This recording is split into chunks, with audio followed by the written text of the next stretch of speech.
Hi, and thanks for logging on to the Daily DVAR HaLacha. And here's a brand new halacha for you, and it's for Tuesday, 20th day of November, 12th day of Kislev. That makes us a little less than 2 weeks to Hanukkah. So, another Hanukkah law for you. Of course, all of you that are listening to this know that we don't in any way, almost in any way, treat Hanukkah like a Yom Tov. You are allowed to work, you're allowed to drive your car, of course. You must have known that. We add some extra parts to the davening, etc. But there is one aspect of Hanukkah that has to do with not doing malacha, with not doing work, and that is for that first main half hour that the candles or oil cups of your menorah are burning.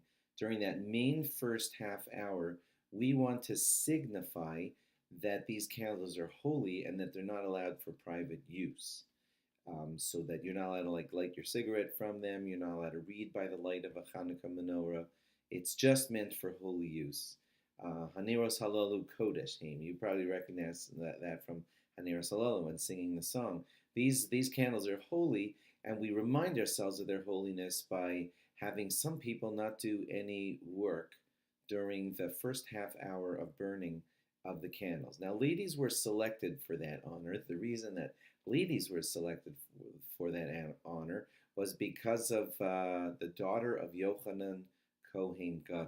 She did something very heroic way back at the time of the story of Hanukkah, and she has like a significant part in our victory over the Yevanim. And to signify that forever, ladies were chosen in deference to her great heroic act, which we'll describe in just a minute.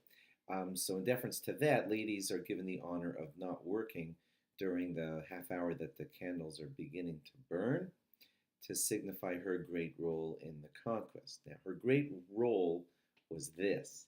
Her great role was that the governor who was overseeing the area, the Jewish area in Israel, had a very evil usage of his power, which was that he would try, I have to say this politely, but he would try and take for himself at his will the ladies of the Orthodox community for you know what, for whenever he pleased.